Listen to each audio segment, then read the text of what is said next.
Which young players are ready to make the jump? Which of last year's breakouts are going to be this year's busts? I've got Jason Collette on the line to make some bold predictions here on the RotoWire Fantasy Baseball Podcast.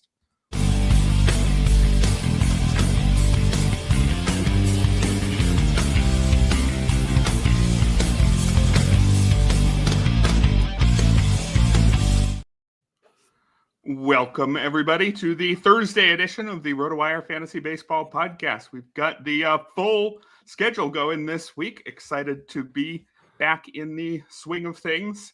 I've got Jason Collette as my guest for the first Thursday guest edition of the year. Jason, how's it going? How's your baseball offseason been? It's gone well. I not to trivialize this, but I did do a dry January and I didn't draft. So it's like I just started my first draft 2 days ago. I am in a draft and hold with a bunch with Clay Link and a bunch of other folks, but I made it all the way until February 4th without doing an off-season draft. So wow. That's a record. That's a record for me. But now it's time. Now it's time to test out all the work that I've been doing this offseason, these predictions and the player recaps that I've worked on. Now it's time to put all that stuff to paper and see how it works. Was it a dry January in multiple ways, or just dry just mean no fantasy drafts in your world? Just means no fantasy drafts. There was, even as a Washington Commanders fan, I had to do a lot of celebrating when they get all the way to the NFC Championship. There was the actual dry January may have made it like 48 hours, but it's honestly never a goal. Kudos to those who do it. Proud of you. I am not there. Yeah, for sure. Well, I'm glad that the NFC Championship game sent you drinking as an Eagles fan, but we'll get back to some baseball here. I never thought we'd make it anyhow. Just happy to be there, as they like to say. Well, I'm glad you were happy to be there, and we're no more happy than that.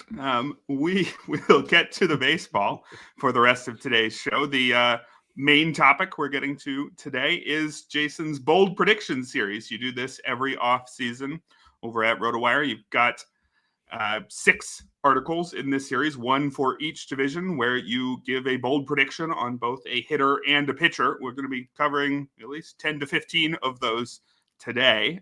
But before we get into those, we've got some headlines. I was going to skip the headline section entirely. It was a slow week. I think we're past the busiest part of the offseason and right before the spring training rush where everybody gets signed who's still out there. But we had a big one. Pete Alonso back with the Mets. I guess from a fantasy perspective, we already know what Pete Alonso on the Mets looks like. Is this a positive or a negative to you? Of course, he goes back to a tough park, but he doesn't have to deal with the whole first year in a new home thing that sometimes makes us fade a player. Yeah. So are you feeling positive about this move? I'm feeling rather positive because we know what he can do. And then he got Juan Soto added on top of that. So we just saw what Juan Soto did to Aaron Judge's RBI opportunities last season. Aaron Judge drove in 144, and Pete Alonso was certainly capable of hitting as many home runs as Aaron Judge is, and he's going to have Brandon Nimmo, and he's going to have Juan Soto. It's like he has Lindor. I don't know how they're going to do the lineup, but the RBI opportunities will be there in spades. It's like if I'm setting a floor for Pete Alonso, it's almost like he plays 155 games, 110 RBI should be your floor. It's just the traffic that's going to be on base in front of him should be tremendous. And I would be surprised. I haven't looked at any of the odds. I would be stunned if he wasn't the odds leader for NL RBI crown this year. Yeah, that makes a lot of sense. So I guess we have to remember there, it might be a bad park, but we got to add the park and the lineup together. When you add the park and lineup together, Mets offense, really not a bad place to be. And if you look at some of the other places where Alonso was linked to, if you were to go to the Giants, for example, this is a much better spot than that. So I guess the Mariners, the Mariners, yeah, exactly, yeah, time that would have been right. Like, oh no, you've already ruined Randy Rosarena. Don't do that to Pete Alonso too.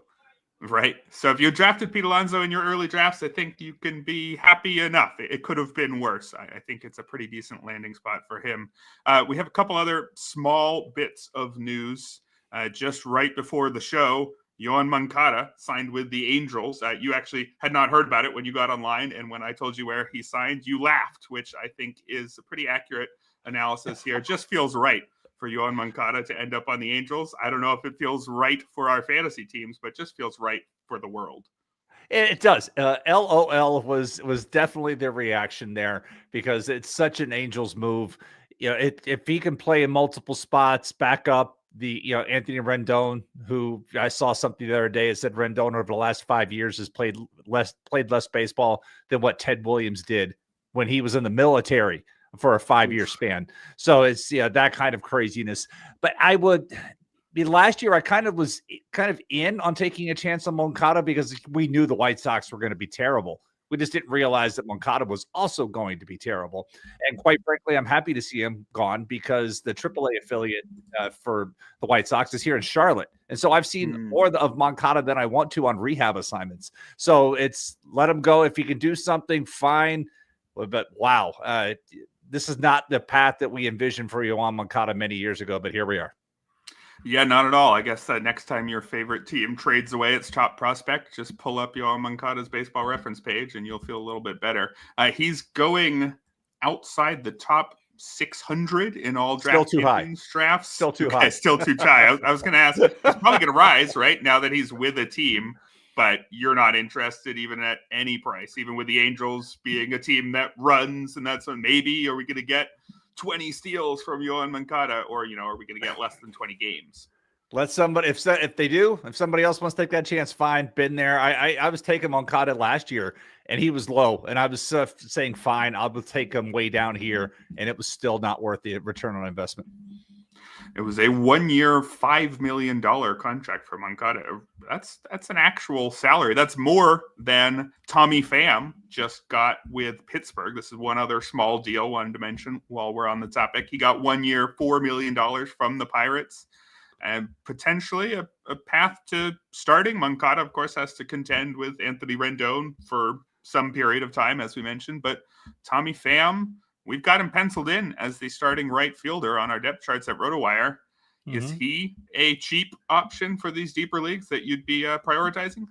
Yeah, I'd like this signing because Tommy Pham is what he is. And we know that he has one of the most disciplined strike zones in baseball. And he's always got that going for him. And you look at this Pirates lineup and most of the lineups that I've seen have Isaiah kind of Falefa hitting leadoff, and that is not a leadoff hitter. It absolutely is not. But there are two guys on this roster that can work counts, get on base, and that is Spencer Horwitz and Tommy Pham. If I'm Derek Shelton, that's my leadoff hitter. I'm righty lefty figuring that one out and letting that go. But I'm actually pretty excited about this Tommy Pham move because it was an opportunity. Joshua Palacios was the right fielder.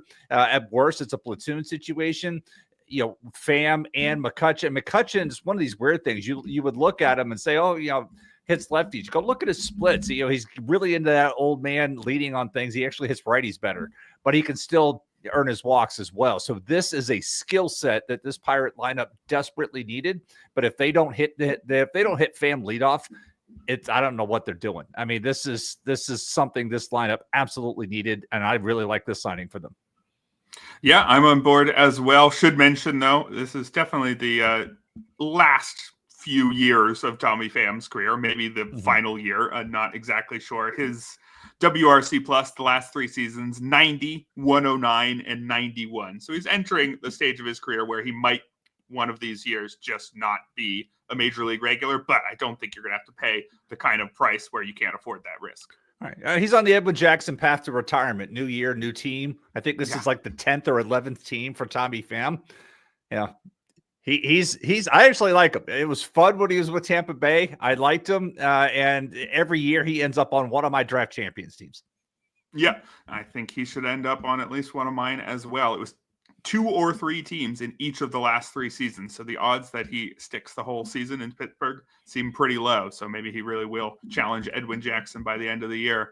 Let's move on to our main topic of the day, though. As I mentioned, we are going to be discussing your bold predictions series, which you start them back in December at RotoWire. They finished them up just over a week ago. We've got one from each division. Each article has 10 bold predictions in it. We'll be talking about 2 or 3 from each of them. Let's start with the AL East. And what we're going to do here is I've pulled out one from each division where I'm already pretty much on board, if not with the literal text of your prediction. I certainly am on board with I'm pro that guy or I'm anti that guy. I've got one from each division where I'm already thinking similar, and I've got one where I'm going to need some convincing. So we're going to talk about both of those.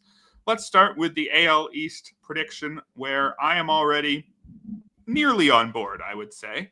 You said that Jordan Westburg is the highest rated second baseman at season's end. Now, I don't think he's the top second baseman in my rankings, but I could very easily see him surpassing all four of Ketel Marte, Ozzie Albies, Jose Altuve, and Marcus Semien. What is it about Jordan Westburg that's got you so excited? So, I mean, there's a couple of pieces to it. Right now, when we're the ADP, this was one of the, I believe this was the first one I did. So when I wrote this up, this was before Christmas.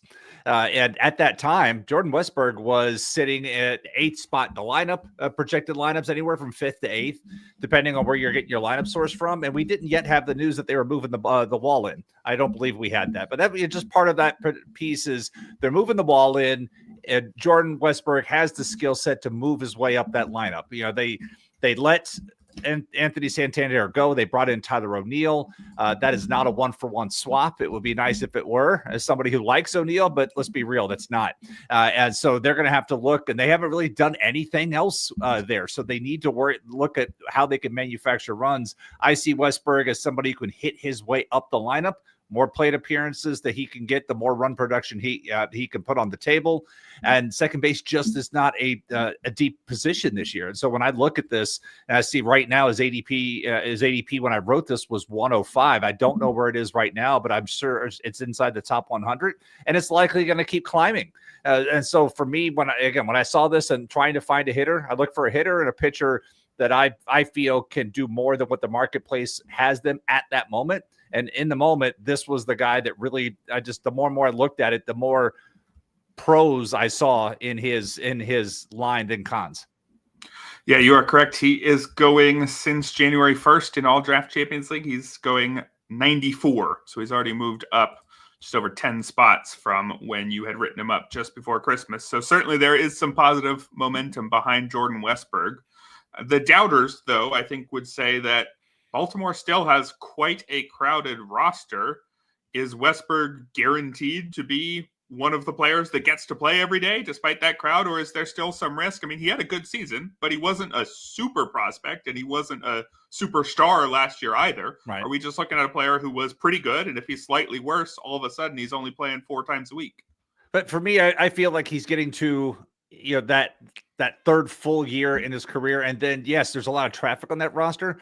But if Baltimore's not really going to sign anybody, their other options trading. And then you have all of these guys in this farm system. Now, yes, Boston's got the top farm system, but Baltimore has depth. And then you look all the way over on the other side of the country, and there's San Diego crying poor and looking to move guys. It's like, if Dylan Cease or Michael King don't end up in Baltimore here in the next couple of weeks, what are we doing? And if that trade's going to happen, then some of that traffic that's hanging around the roster will be worked out. Like Heston Kjerstad seems destined to be gone the way Baltimore keeps trying to add outfielders to block him. So yeah, that's what I'm seeing. I don't know how they don't make a trade here very soon to address their starting pitching situation after they lose Burns and free up some of that traffic to make it even easier for Westburg to take that step forward this year.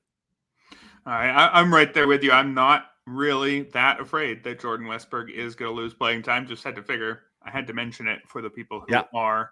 And certainly I would acknowledge that if he has a bad April or something, then yeah, it's more possible than other players going in his part of the draft, probably. But I think it's more likely that he's going to be just fine, and probably more than just fine. You've got some other AL East predictions that I could get on board with, like being pro Cutter Crawford, for example. But I want to talk about one that I am not with you on just yet, and that's Austin Wells. I've been landing on Austin Wells as my first catcher in some draft Champions Leagues if I missed out on all the early ones, or if I get 2 catchers in his range, I'm pretty happy. If he's one of them, I really liked what Austin Wells showed as a rookie. A little bit of power, a little bit of ability to hit for contact. But why do you think, I make sure I get it right here, you say Austin Wells is not a top 20 catcher? What's the deal? So there's a couple of things that are working against him, in my opinion. One, and the big one, he cannot hit lefties, and we saw that the more the season went on, especially in the postseason, does not hit lefties. Now the problem is he's going to have to face a lot more lefties because their backup catcher is Alex Jackson. Alex Jackson can't hit righties or lefties. He just can't. He is not a good hitter, and he is ideally Alex Jackson is your day game after a night game midweek or Sunday catcher, and that's as much as Alex Jackson should play, which means Austin Wells is going to have to face more lefties than he did last year, and it's going to pull down his batting average. And then the other piece of his value, he was hitting cleanup for a decent chunk of his hot streak last year. That was helping his RBIs. I don't see the multiple dominoes have to fall for him to hit that high in the lineup again. So now we're talking about a guy with suppressed batting average who's going to hit in the bottom third of that lineup. I want to find this year's Austin Wells and not last year's Austin Wells. And this really feels like a Bo Naylor type situation. Bo Naylor was going very highly last year, and Bo Naylor stunk last year. And this is where, I'll probably use this line 4 or 5 times tonight. History is a great teacher. This is an example of trying to find this year's Austin Wells and not chasing last year's. Yeah, fair enough. I guess I've seen a guy who had a 21% strikeout rate. That's a hair better than average, and a 9.1% barrel rate. That's a hair better than average as well. And thinking, okay, that was in his first year. What's he going to do in his second? But, no guarantee that he takes a step forward. And like you said, he had a lot of secondary factors pushing in his direction. I don't think he's going to maintain those same underlying numbers if he has to face a bunch of lefties, like you mentioned. Before we move on to the next division, any other AL East bold predictions you want to make sure you get out there? Yeah, I can't have all this race stuff on the wall behind me and not mention Jonathan Aranda. Now, again, I wrote this at Christmas time. This was before we learned that Jonathan Aranda has a 4th option and could get sent down to start the season. Maybe he'll run for mayor of Durham if he goes down there. But Jonathan Aranda, the overall numbers last year don't look great, but if you go into the numbers and watch how he closed last year, he made some changes to his swing, was really starting to drive the ball late in the season. And you take that to Steinbrenner Field and the dimensions that are going to be there, that's encouraging. Now, if you rewind back to spring training, Aranda was having a fantastic spring training, and then he got hit on the wrist and broke his wrist. Then as he was coming back from that, hurt his oblique. It was out for a while. Like, he did not start playing regular baseball until July.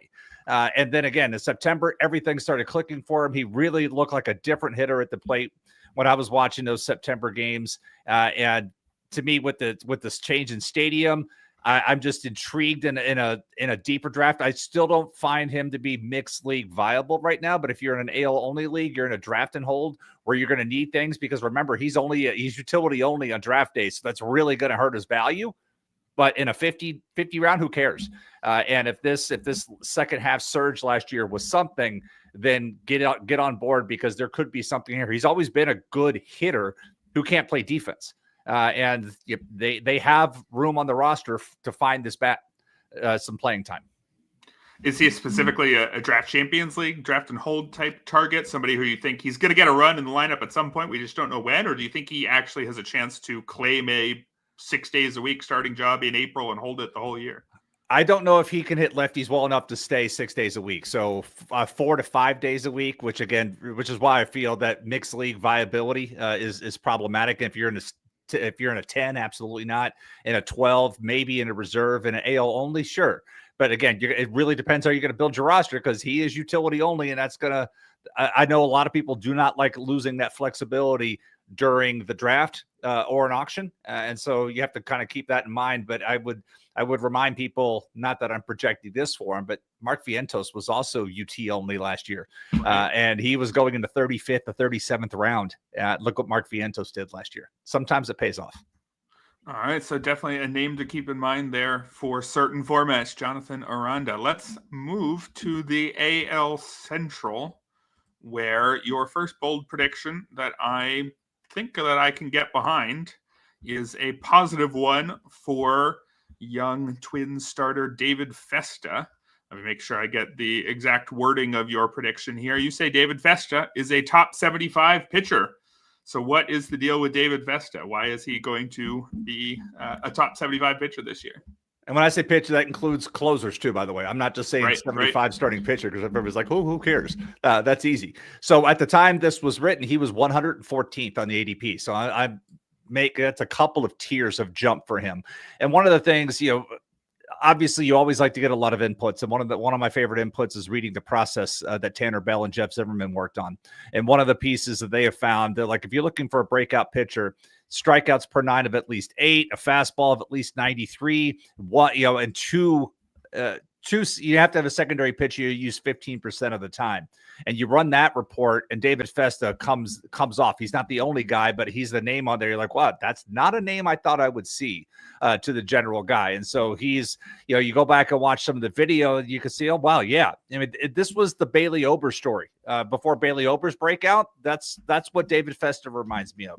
And so I really, at this price, I would love to get David Festa at this price, but his ADP continues to climb. I know he's not the 114th pitcher now, but when you look at where things are going, it's the Twins are going to live and die by their pitching, and with Pablo Lopez, with Bailey Ober, with Joe Ryan, and that David Festa can work the back end of that rotation and not have to play ace material is just another feather in his cap. So I really like Festa for the season.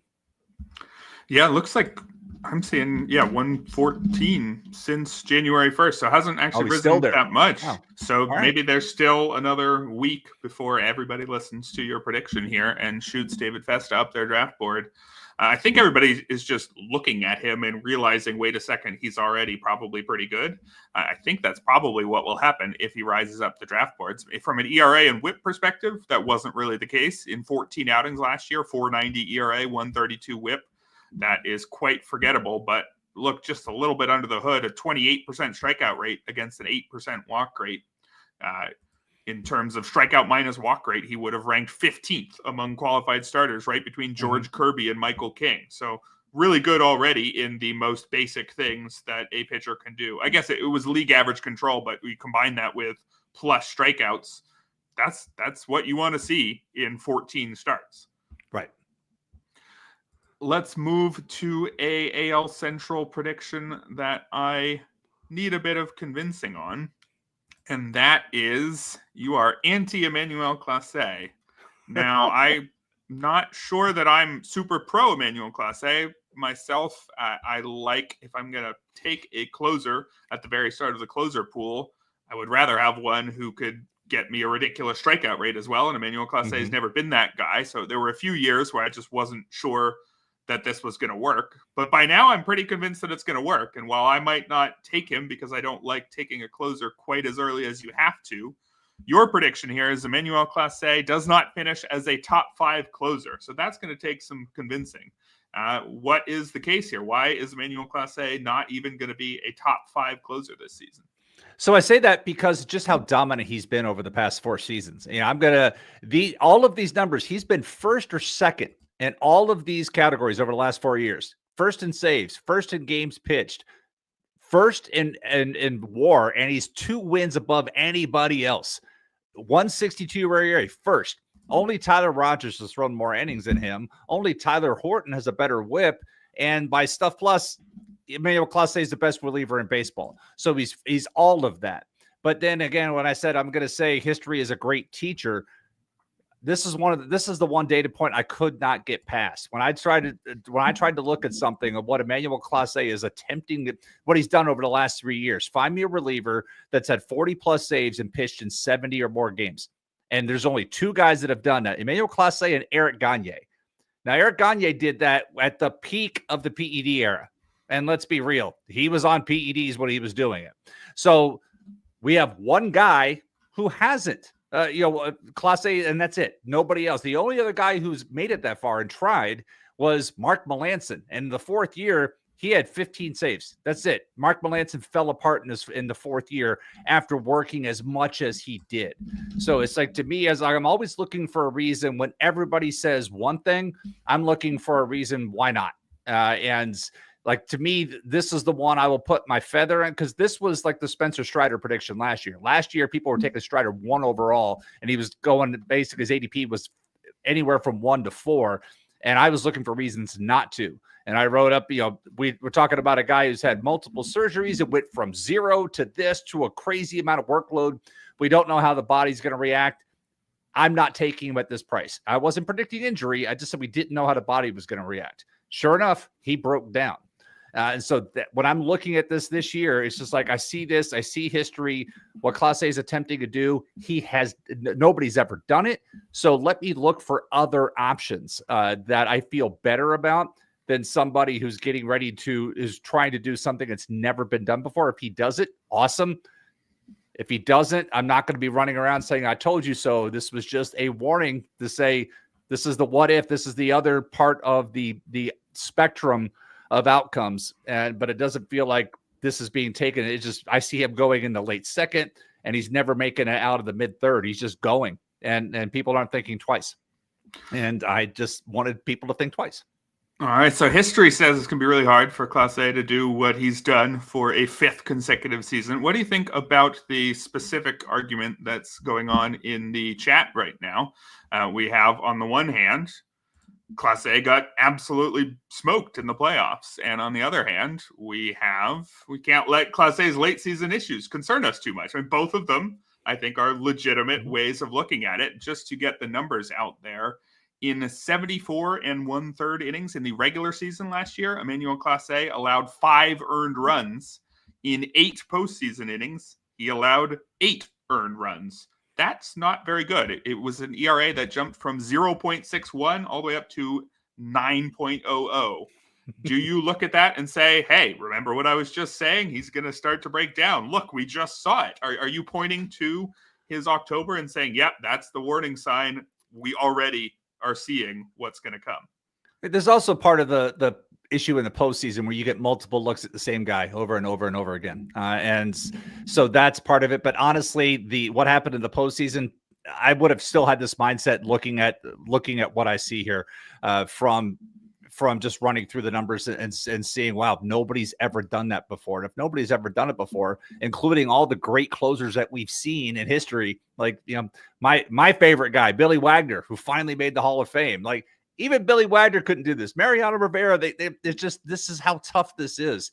And I'm just concerned because the other factor here, and I loved that Cleveland went out and signed Paul Sewald just because of how that bullpen was overworked last year. It was Stephen Vogt just used that bullpen heavily. We saw it in the postseason, and I loved what Cade Smith did last year. Have my concerns with Cade Smith just because of the usage. Go look at the usage in that bullpen. How many guys were throwing 70+ games and the 70+ innings? They needed that help. Paul Sewald, they could probably go get another guy too if they could find the money. David Robertson would be an amazing fit for this. It would suck for David Robertson closer specs because his skill, but we just saw what David Robertson did last year behind Kirby Yates. Cleveland could use one more arm in this pen because I'm afraid a few of these guys are going to fall apart this year. Right. So some names to look at probably in some of those 50-round draft and holds, maybe could be getting some saves in Cleveland if the worst case scenario happens to Class A. Again, not necessarily predicting that, but you have laid out a good case for why we might not see the same Emmanuel Class A again this season. Elsewhere around the AL Central, we've got a pro Jonathan India take. We've got a shot at predicting who's going to be the White Sox closer, Gus Varland. You'll have to read the article for more explanation on that one. But is there any other AL Central bold predictions you want to make sure we get out there? Well, I'd like to revisit the Bo Brisky one for Detroit because Tommy Canley's now in the picture. So when I wrote this up, Tommy Canley was still a free agent. At the time, it was Jason Foley, Will Vest, Bo Brisky, Tyler Holton. Tyler Holton's great, but Tyler Holton's also a Swiss Army knife. I mean, he threw 94 in the third innings last year. He is not going to be limited to a closer role. So I looked at the other three, and I really like Brisky of those three. But now with Canley in the picture, if you're going into the 9th inning, you're facing a lineup that has a lot of lefties. I mean, Canley will throw that changeup to anybody. He doesn't care. But if you're particularly against a lot of lefties, it could make a lot of sense to have Canley come in there and do that. And I will say in my own AL home league, I had Tommy Canley at $2 from last year as a pickup, and he was below the line. But once this signing happened, I'm now keeping him because at a $2, he can get a few saves. So that's an 11-team AL only home league. And Canley is now a keeper for me because that's where I believe he is going to be a factor in this bullpen. I don't know if any one of these guys saves 25 plus, but I could see Canley being in the top 3 in saves for this club this year.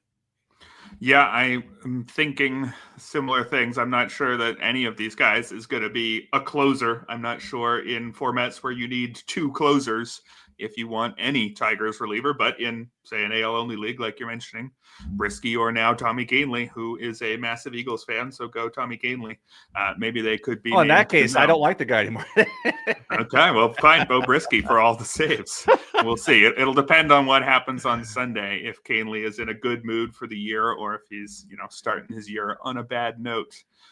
We got to move to our next division, but first, this message from our sponsor, Fantrax. Fantrax is the most customizable fantasy platform in the industry, offering the greatest fantasy experience for your dynasty, keeper, redraft, and best ball leagues. Coming from another service, Fantrax makes it easy. Fantrax can import any of your current leagues and customize if needed. Fantrax offers the most in-depth player pool in the industry, including minor league players. Do you need a customizable commissioner service for your fantasy league? Fantrax offers more customization than any other platform. Waivers, categories, scoring system, schedule. Fantrax offers custom solutions for all that and more. And it's all free. Sign up for free today and be entered to win an official MLB signed jersey from Vladimir Guerrero Jr.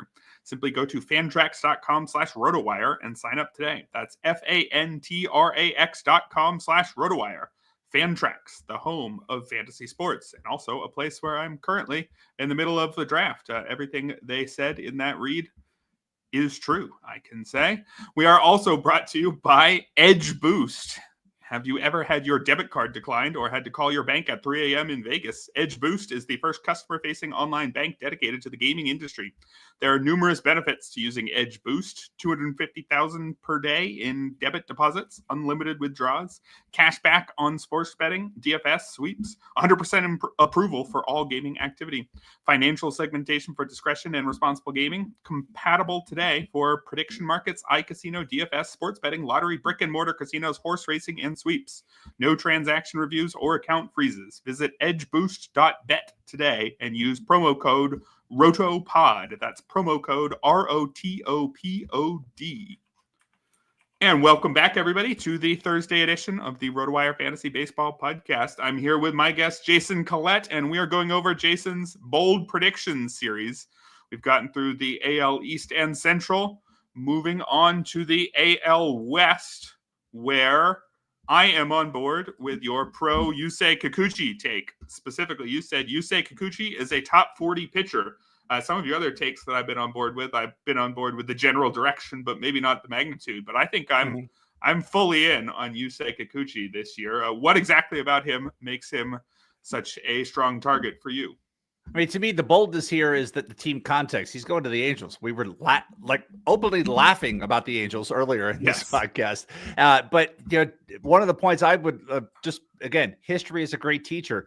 Last year, Toronto won 74 games, yet Jose Barrios won 16 of those 74. So a good pitcher on a bad team can still get wins.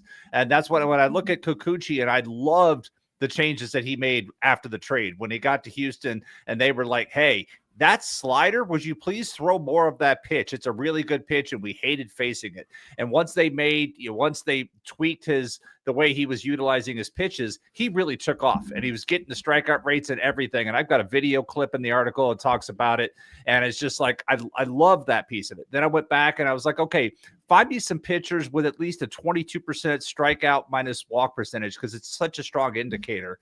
And then guys that had a whip of 120 or higher. And the 3 guys that popped from that, Dylan Cease, Blake Snell, and Kevin Gausman. And that is the year before Dylan Cease won the Cy Young. The year before, Blake Snell won the Cy Young. And then Kevin Gausman had his breakout season in 23. So it's like these things, it was a leading indicator. So I love the process change that Kikuchi made.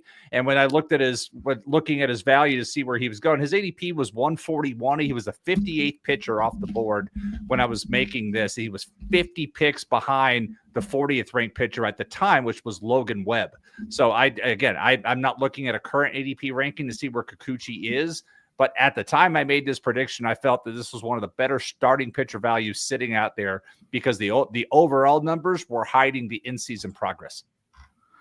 Yeah, I'm seeing Kikuchi actually has slipped slightly. He's at 146 in the 50 draft champions leagues, which have been completed since January 1st. So people are not on board with us on this one. I think I'm happy with that. I'll take Yusei Kikuchi on pretty much all my teams. I guess there is some collapse potential here, possibly. Maybe he's someone you don't want to be overexposed to if you're doing a ton of drafts. Maybe. I mean, the guy is 34 years old, and he hasn't ever actually put together a full season where he was as dominant as we think he can be. So I guess, the downside here is that his 10 starts with Houston, which were excellent, were just 10 starts, and that he slips back or something. But that's about as negative as I can be. I mean, he's had years of looking like he's on the verge of putting it all together, and it looked like he put it all together last year. So I really can't complain at all.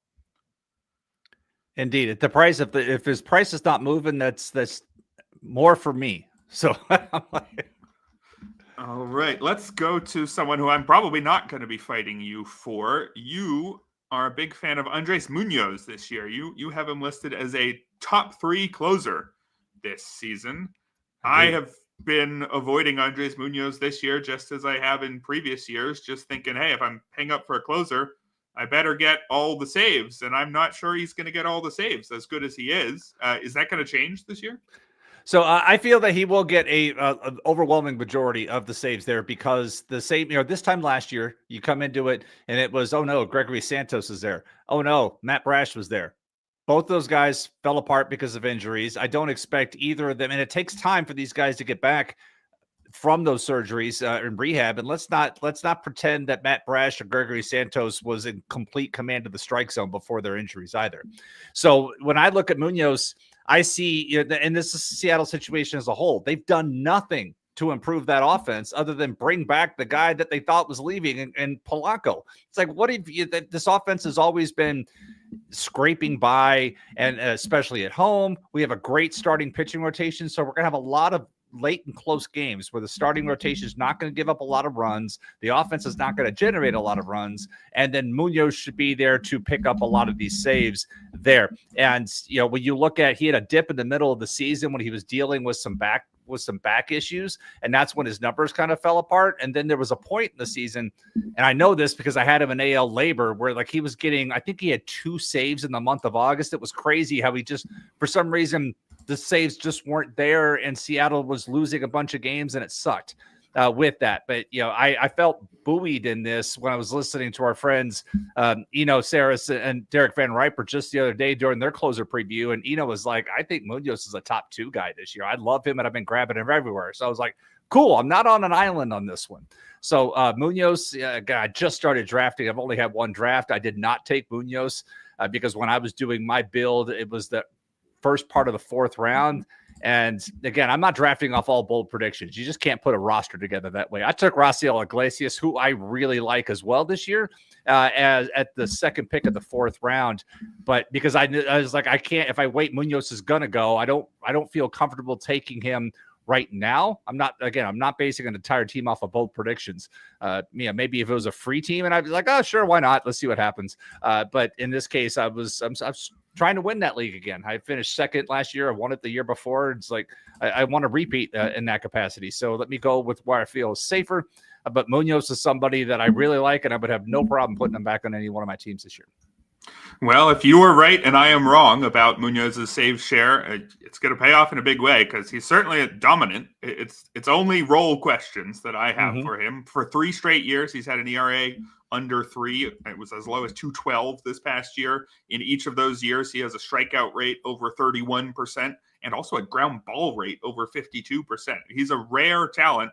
It's just the way Seattle uses him that makes me not necessarily want him on my teams. And if you're correct in that might be changing, this could really be the year for Andres Munoz. Taking a look around the rest of your NL West predictions, we've got a pro, let's see, we got pro Evan Carter, pro Kumar Rocker sections in here. We've got pro Shea Langolier as well. Also, Spencer Arrighetti. You want to tell me a little bit more about your Spencer Arrighetti take? Yeah, Spencer Arrighetti will be better than Spencer Strider. So he's going to be the best Spencer in baseball. So Arrighetti it really cracked me up because he made 28 starts and won just 7 of them for a team that won 88 games. I mean, that's almost kind of impossible to do. And his numbers were all over the place. Like 4 different times in a game, he struck out at least 10 guys. Then he had 2 other games where he allowed 3 home runs. And, oh, yeah, by the way, he struck out 27.1% of the guys he faced. So he was a little bit all over the place. But again, that in-season growth, they had that rough start, but you look at some of those stretches, and there was a stretch. I want to say there was a stretch against Boston and Tampa Bay, or Boston, like he had 25 strikeouts over those 2 games, and he was just making the necessary adjustments as a rookie. And he throws 5 pitches. One of the things I really like, and I did a lot more of this offseason. You know, when a guy says he throws 4 pitches, does he really? You know, go look at how he throws righties and does he throw lefties? Because sometimes I'll throw 4, but it's like I'm only throwing 3. I'm only throwing 3 to righties. I'm throwing 4 to lefties because I'm never going to throw my changeup against right on right. Some guys do. It's like you look at Arrighetti, he throws 5 different pitch types. He'll throw them the righties and lefties. He doesn't discriminate. And so I love that because it helps keep guys off balance. And you don't fall into some of these predictable traps that some of these other pitchers do that are 3-pitch guys, but they're only 2 pitches to one and 3 pitches to the other. And so Arrighetti, and I know I'm not alone on this, but there's been a lot of helium on Arrighetti this offseason because people are starting to look under the hood and liking what they're seeing. Yeah, for an imperfect pitcher, one who had a 4.53 ERA and 1.41 WHIP last year, there's enough there certainly to take a deeper look. If you are to have some good and some bad, I prefer the high strikeout, high walk version like him to the opposite because, hey, at least you're getting the strikeouts. And if he finds a little bit more control, you could get him jumping up into a new tier. So I'm into Spencer Arrighetti as well. Let's move over to the National League, starting in the East, where I can get on board with your pro Clay Holmes take here. I'm generally pro all of the reliever converts to starters. At least I'm willing to give them all a chance. Mm-hmm. I think you could say there's 3 different reasons a pitcher goes from starting to relief. There's A, he wasn't durable enough. Well, I don't think that applies to Clay Holmes. There's B, he only had 2 pitches, so we can't trust him to go through the lineup enough times. I don't think that necessarily applies to him as well. The third reason is he's just not very good, and so we're going to move him to the bullpen. And then guess what? Guys can get better. And so what I think happened with Clay Holmes and a bunch of other guys who made this change last year, well, they moved to the pen when they weren't one of their team's 5 best pitchers, and then they continued improving, and guess what? They are now, so might as well give them a chance to start again. I think that's what's going on with Clay Holmes. What particularly about him makes you think he's going to succeed? So it's like last year, again, the history is a great teacher. Last year, we saw Michael King and Reynaldo Lopez make the jump from the bullpen to the rotation, and both do it exceedingly well. And so that to me was a lesson because previously that, so last year, Reynaldo Lopez was in this bold prediction series, but I said, I love the signing as a reliever. I thought it would be perfect for Atlanta. So I liked the player. I misjudged the role for him. I still ended up with the player a lot of places because I liked the player and I was specking on saves late. So that worked out well, but I kind of fell into that one, if you will. But with Clay Holmes, we were mentioning earlier just how potent this New York offense is going to be. And, sometimes a good real life pitcher can be better in fantasy because they're getting the wins because of the run support. I mean, that's kind of what I'm getting at here. I always thought that Pete Alonso was going back to New York and the offensive support was going to be there for Holmes. And I just see a lot of Michael King because I saw a lot of Michael King in the AL East and he couldn't throw anything straight. And Clay Holmes was like that too before he made his departure. And I see this as a good opportunity for Holmes to follow the path that Lopez and King just blazed last year. And so again, when I wrote this, the ADP was 315. So that's the kind of jump that I was looking at him making.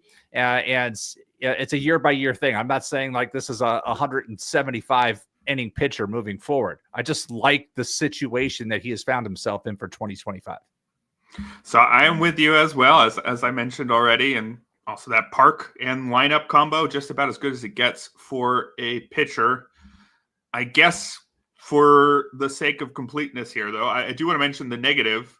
When you were talking in your bold prediction series last year about Michael King. One of the reasons you were comfortable with Michael King is that he had already had something of the innings increase because he had actually made some starts down at the end of the 2023 season. So you felt more confident that he could get up to a starter's workload. Well, Clay Holmes, last 3 years, 63 2/3, 63 even, and 63 even again. That's regular season only, but it's not like he's adding a ton of innings in the postseason there. 12. So he was up to 75 total innings last year.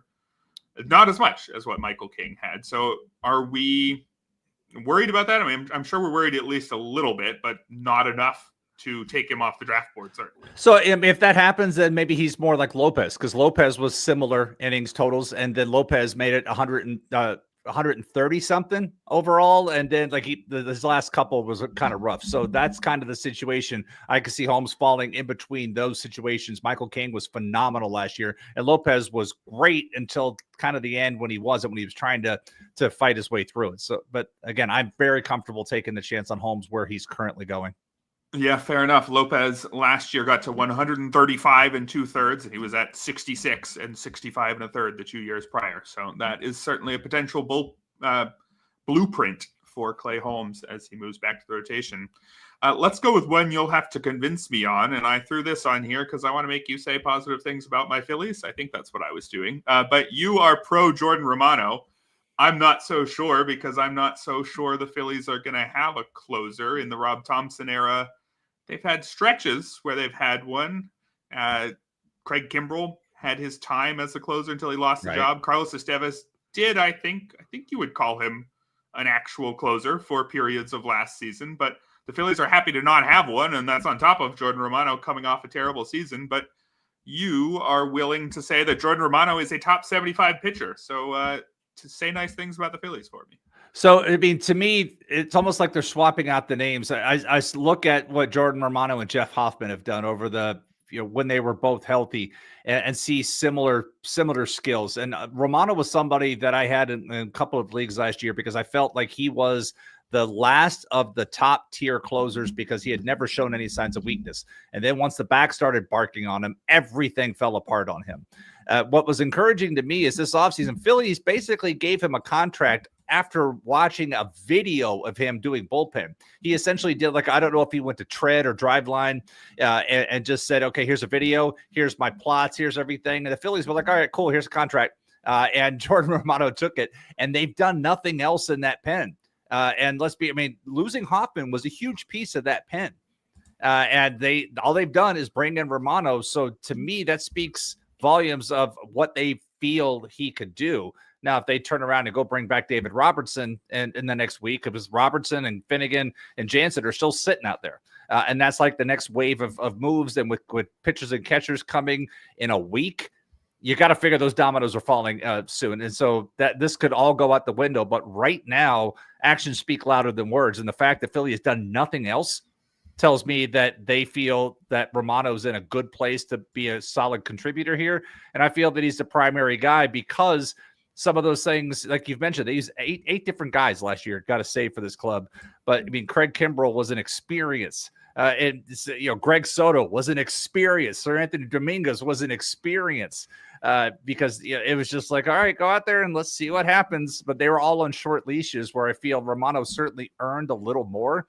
And we've seen, again, just 2023, we saw just how strong he can be when he's healthy. And so if he's healthy, I could see him taking a very nice step up this year. Yeah, I guess the price you have to pay is not crazy at all. A 191 since January 1st in Draft Champions Leagues. That's right behind Kenley Jansen, who is still unsigned. So I guess probably I would take a chance on Romano because, the upside is he's the real closer for the Phillies. And you're not paying that crazy of a price if he stays in the very late 100s and it turns out that, his elbow's just not right or whatever, and you don't even get any innings from him this year. I think he's going late enough that it's not going to sink your season.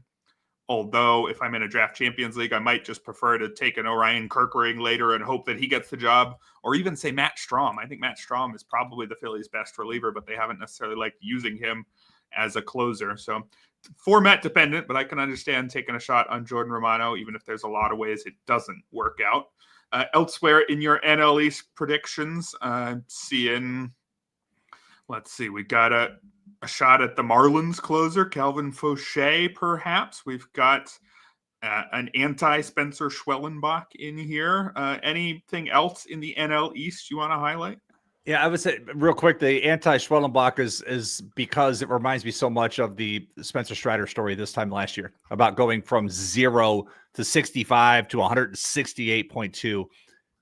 How's the body going to react? It's the same template, and I can't, again, history is a teacher. So the other one, but the Nationals, we talked about not doing anything in the bullpen, and perhaps this changes here the next week.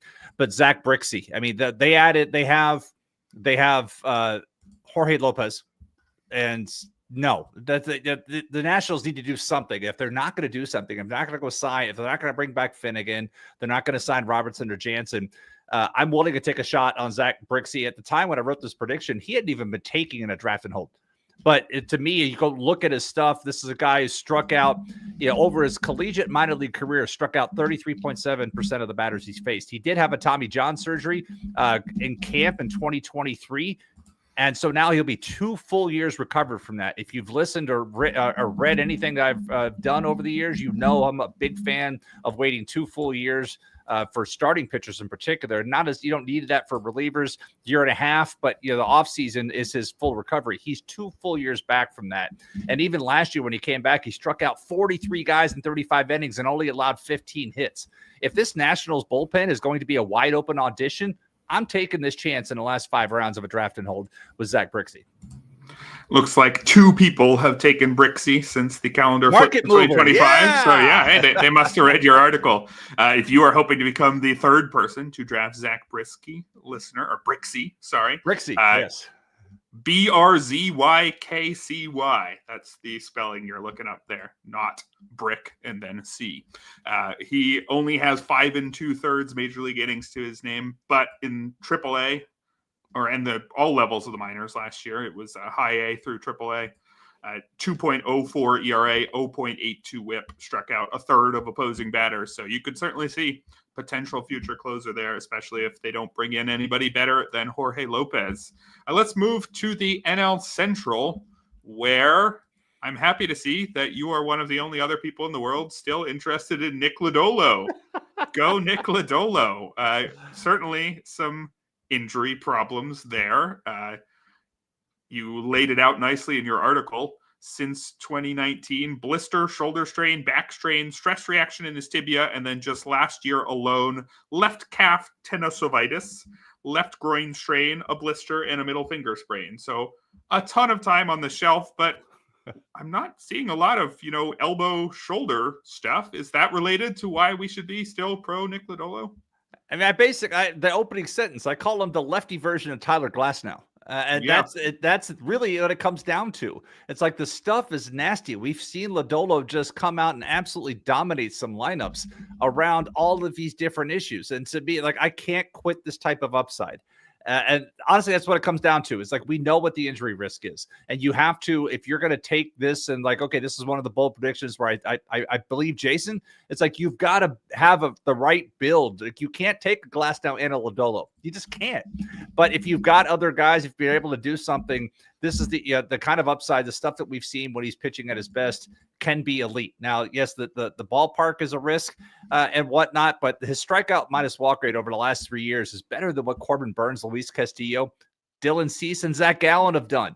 So again, that strikeout minus walk, if you made me go to an island with like Wilson volleyball and pick one stat for a pitcher, it's going to be strikeout minus walk percentage. That's going to be it. And when I see Lodolo hanging out in that group and I see an ADP of 239, I'm on this all day long.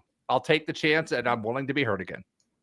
Yeah, same here. Nick Lodolo, he combines that excellent strikeout minus walk with an above-average ground ball rate, too. Not an elite one, but he's consistently in the mid-40s. It's not as if he's, just striking guys out, avoiding walks, but serving up constant meatballs. Certainly the home park in Cincinnati makes it tougher, but he does a lot of the things you want a pitcher to do, except for stay on the field, and the price is not that crazy. Your prediction was for him to be a top 60 pitcher. He's the 100th pitcher off the board since January 1st. So that's the price I am willing to pay. As far as NL Central predictions, where you're going to need to convince me a little bit, you are anti-Pete Crow Armstrong. in your very prediction here. Yes, and that's the thing. Very is the bit that I'm not sure I can get on board with, because I can understand some Pete Crow Armstrong skepticism. The amount of Kevin Kiermaier comps that I've seen placed on him make me wonder why he's going quite as high as he is. Around pick 133 when you were doing the article. I don't think I would draft peak Kevin Kiermaier in the top 150 picks. So I could see him being a little bit overrated. But you say he's not even a top 60 outfielder, not even somebody who should necessarily be drafted in a 12-team, 5 outfielder format. So why is the market way wrong on Pete Crow Armstrong? I mean, the Kevin Kiermaier thing is the one I can't get past. And I even say maybe it's my own personal post-traumatic Kevin Kiermaier. As much as I enjoyed watching that guy play defense, I could not stand watching him hit, because it was the same. He could not close the same holes in his swing. He'd take one high fastball out, and then he would just get a diet of them and could never do it again. Or he would flail away at the breaking ball from lefties. It's like he was the same guy in 2017 that he was when he left the club. That kind of growth never happened. And so for me, I'm really hesitant to get on board with somebody whose game is purely his value is purely built on the speed and his ability to use that speed. And so I went back again, using history as a great teacher. I was like, find me guys in the first two seasons of their major league career that had at least 400 plate appearances and struck out at least 3.7, a strikeout every 3.7 at bats. And I had to use that filter because StatHead doesn't let you do plate appearances, right? These are the names that came up recently: Anthony Volpe, Brian Rocchio, Michael Massey, Bryce Terang, Asturi Ruiz. Hi, remember that lesson last year? Will Brennan and Bryson Stott. And then I was like, okay, Pete Crow Armstrong doesn't walk a lot. Let's be real. Let's say he's not going to get to a 300 on base percentage. If you're looking for 30 steals for a guy so I went back and looked in recent history. Show me the players with 30 or more steals that had a sub 300 OBP. Billy Hamilton, Carlos Gomez, Bobby Witt. In 2022, Bobby Witt, not last year. You're telling me he's the next Bobby Witt. That's what I'm hearing. Or he could be the next Billy Hamilton. But in all regards, it's like we just had this lesson last year with Asturi Ruiz where he was being drafted way too high. And this is what happened. So I just cannot get on board with this. I will let the competition do this all day long. What about the pushback that Asturi Ruiz, for all his speed, couldn't play defense? And so when his bat failed, he wasn't a starting player in the majors, even for the Athletics, whereas Pete Crow Armstrong, again, he's Kevin Kiermaier. The defense is so good that he's just going to be in the lineup every day, that even if the bat takes no steps forward, he's still going to be fine. Or do you think that even with that defense, the bat is so shaky that we should not be putting him in that category of everyday lock no matter what happens? Well, I mean, the difference to me in that situation is that argument didn't really hold water for me for Oakland, because Oakland was out of contention on day 2, and they could have let Ruiz play. I think a lot of that maybe came from him siding with the fans on the whole relocation thing and being open about that. The Cubs are a contending team, and Pete Crow Armstrong can play the defense. And yes, his defense should keep him on the field. And ultimately, that may be his biggest problem. If he's struggling, he's going to stay on the field and have to face guys he shouldn't be facing, try to hit his way out of a slump. I see more risk than reward here. And I am aggressively fading him and recommending others do the same. But if I'm wrong, come at me later on this year. All right, looking around the rest of your NL Central picks, you've got a pro Ivan Herrera pick that I'm definitely in alignment with. Your pro DL Hall in Milwaukee, interesting one there. Would recommend that listeners go to rotowire.com/try to check out that article. You can get a free trial there, no credit card required. Check out this entire series as well as everything else we've got going on at RotoWire. But any final NL Central bold predictions you want to make sure we get to? I made the mention earlier with the Pirates and a particular skill set they needed, and I mentioned Spencer Horwitz, and I had Horwitz written up here. I believe Horwitz should be the primary leadoff hitter for Pittsburgh. Just the skill is something that lineup sorely could use. You look at that lineup, it's a shame they haven't done more to upgrade this offense with the pitching they have, but they were 24th or 25th in the league in runs scored last year. And their OBP was a bottom 3 or a bottom 4. It's like, if you can't get on base, you can't score runs. We learned that from Moneyball. And Horwitz, there's a reason why. I mean, they gave up Luis Ortiz to get Horwitz from Cleveland in that 3-way trade. This is a skill set they should be making the most of. And the way to do that is to have him hit and lead off against righties. Yeah, and that could definitely be a big boost to his value. I definitely like what we saw from Spencer Horwitz last year. He was an interesting one as a late bloomer. He was a 26-year-old rookie last year, and it kind of looked like maybe all he could do was hit for contact. But an 8% barrel rate in 97 games last year shows that there's enough power there. He got to 12 homers in those 381 plate appearances. So he could be a solid, well-rounded offensive player, not much defensive value, but there's enough for him to hit your prediction, which is just all he needs to do is be a top 200 overall player. I think that should be very doable if the playing time is there. He's a totally fine major league hitter, even if he's not that exciting. Should we move on to the final division, the NL West, where your prediction that I can get on board with right away is pro Michael Toglia. Now, I don't know if I can get on board with your exact framing here. You said that Michael Toglia is the best Italian first baseman. So basically, your prediction is that Toglia is better than Vinny Pasquantino. That's why it's bold, baby. So I have a track record to uphold here. So I feel the pressure on this one. And that's why I'm like, this is bold because 2 years ago, this was Nolan Jones. Last year, this was Brenton Doyle, and both those guys were even better than what I said they would be. And so, this year, I took a long look at this, and I was like, where do I go? Do I go Hunter Goodman with the? I was like, no, Toglia, because again, the Rockies are they're already out of contention. They are not making the playoffs. I don't care even if the Dodgers, if there was an earthquake and Dodger Stadium fell into the ocean, Rockies still aren't making the playoffs. And Toglia just hits the snot out of the baseball when he makes contact with it. And one of the things I took a look at is trying to find a comp, and I came across Brent Rooker's StatCast profile, and I put Brent Rooker and Michael Toglia together, and outside of expected batting average, it's like a Spider-Man meme. It's like looking at these two going, holy crap, they're the same guy. Now, again, if Toglia has a Brent Rooker, that could make him like a second-round pick next year if he were able to do that, especially with Colorado and the expansiveness. But the thing, and this is why I liked Nolan Jones 2 years ago, this is why I liked Brenton Doyle last year, it's not like the Rockies have other options. That's the team on the field. It's the old Hoosier line. That is your team on the field. Support it. There's no other options here. And so Toglia is playing it out. And so I am looking for a cheap power. His ADP was 191 when I wrote this. I don't know where his ADP, but I'm seeing some more Toglia, pro Toglia folks in recent weeks here. But to me, this is all upside for power. We know it's a batting average risk, but same old line. If you have the right build, you can absorb this type of risk. But if you're looking for somebody, it's tough to get to 30 plus home runs this year, but this is a skill set that could produce it.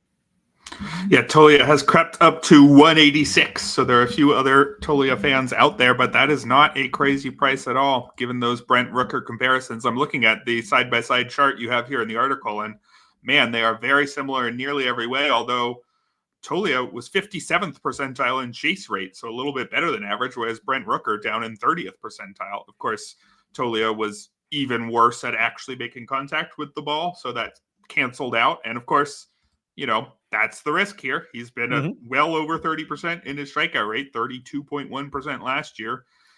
Was better than he was in his partial seasons the 2 years before that. So certainly he's one of the earliest players you can pick who might just be back in the minors by the end of April. I mean, that's one of the possibilities, right? If he's striking out 45% of the time, even when there's no alternatives, there's still a downside here, but he's got enough power to make up for it. A 17.2% barrel rate, one of the best in the entire league. This is the type of player who makes it work. So I can get on board certainly with Michael Toglia as a cheap first baseman.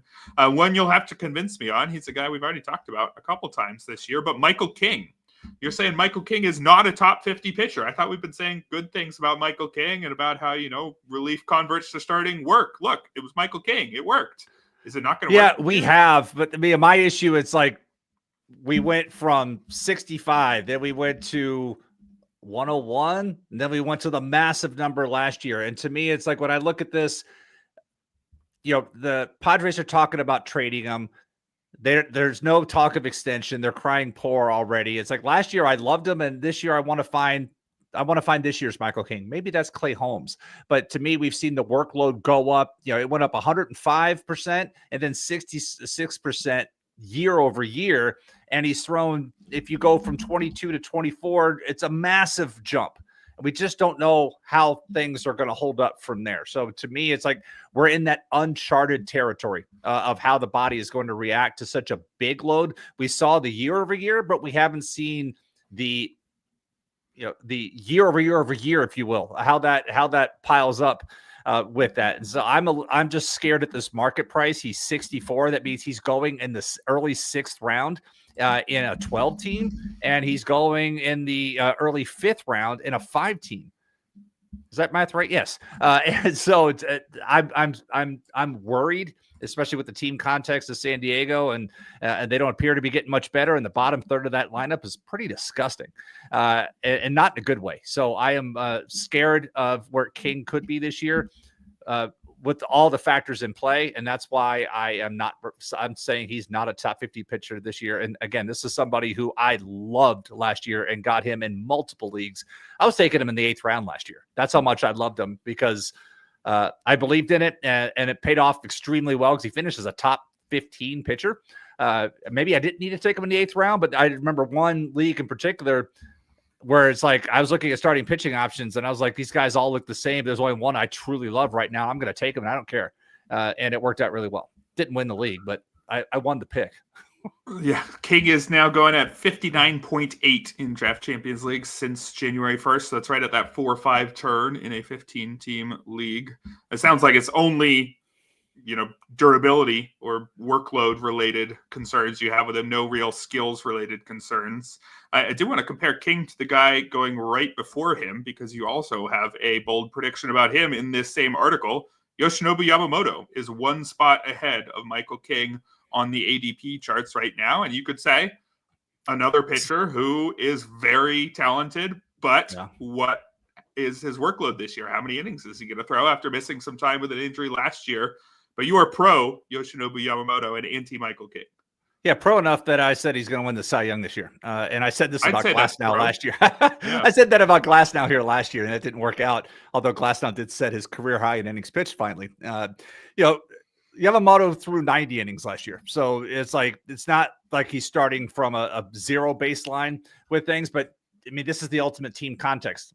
We're jokingly saying the Dodgers could fall into 110 wins. Everybody's trying to see how many wins. Again, wins are a part of fantasy baseball. Yamamoto's only got to go out there and do 5. And if he throws 140, 150 innings and makes 28 to 30 starts and wins half of those, that's 14 wins. And he's going to have the strikeouts, and he's going to have the ratios.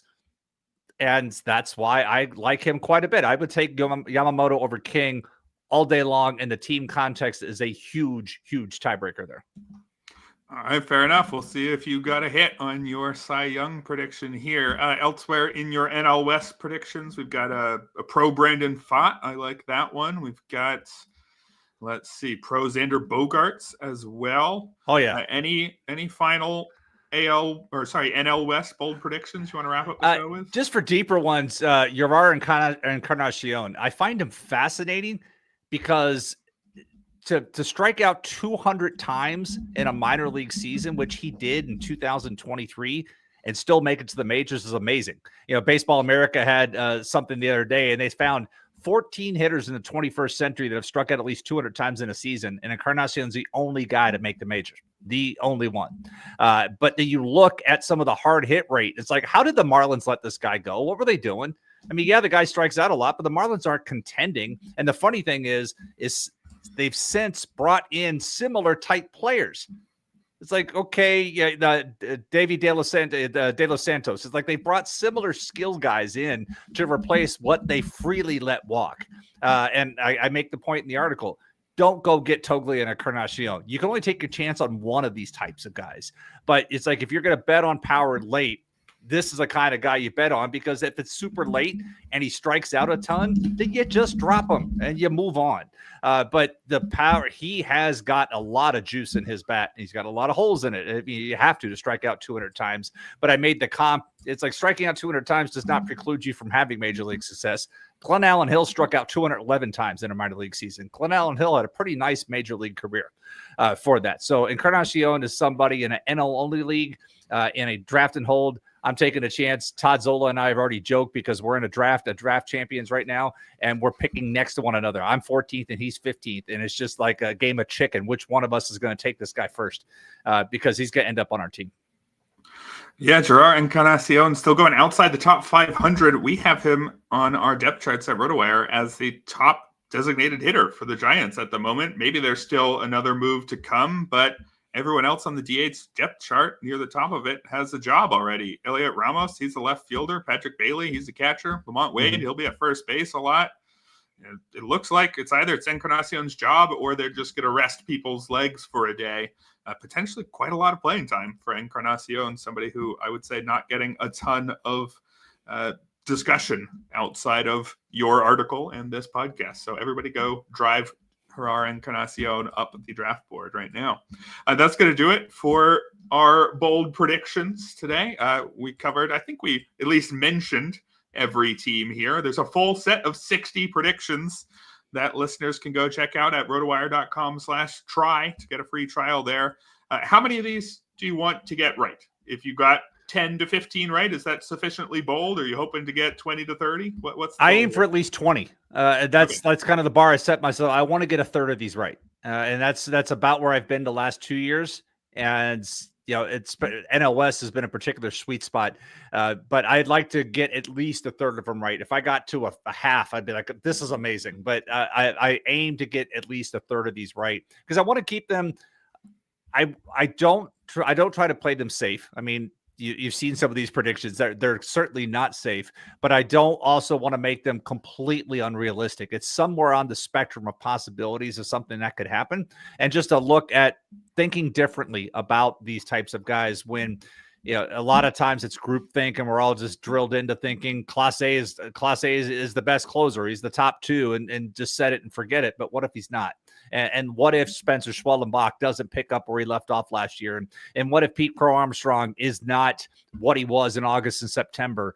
And all these different scenarios that come through. And that's why I love baseball, because the what ifs certainly play out. And sometimes they win leagues. I heard from a few people like in Arizona.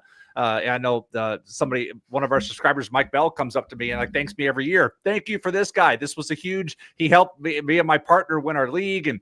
And I love seeing having those conversations. And I would certainly welcome, why did you talk me out of Pete Crow Armstrong? I lost my league. I hate you. Sure, I'll have that conversation. It's not all about the accolades. I'm certainly willing to take the critiques, but I do enjoy this series every year. I put a lot of work into it. And even this week, I added more with the value in the scrap heap, just looking at 10 extra guys, 5 hitters and 5 pitchers that I did not cover in the bold prediction series that were going outside the top 300 that earned less than $5 last year in earned auction value, and decided hey, think about these guys. And last year I had some pretty nice hits there too. I think I wrote up 15 guys and 5 of them really paid off well.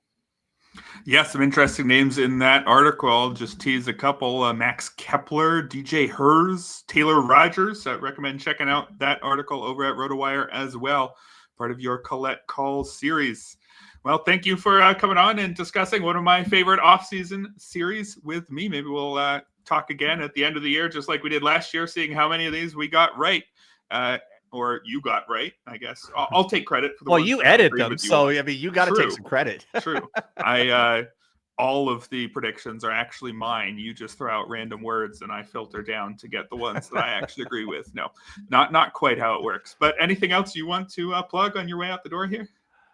No, my next thing I'm working on is I want to look at some of the save shares, trying to look at or what trends managers showing as we continue to look at saves, because again, we've got 3 big free agents closers that are still sitting out there we don't have a home for yet. But if they land somewhere, what does that look like? How can we potentially see some things? And we didn't talk about this one here, but in Cincinnati, I take a look. If Cincinnati were to get David Robertson, or Kenley Jansen. David Robertson's probably closer to their budget, but Terry Francona is a manager that likes to use one reliever. And I can't imagine Alexis Diaz is going to be that one reliever this year, considering his strikeout minus walk percentage was below 10% last year.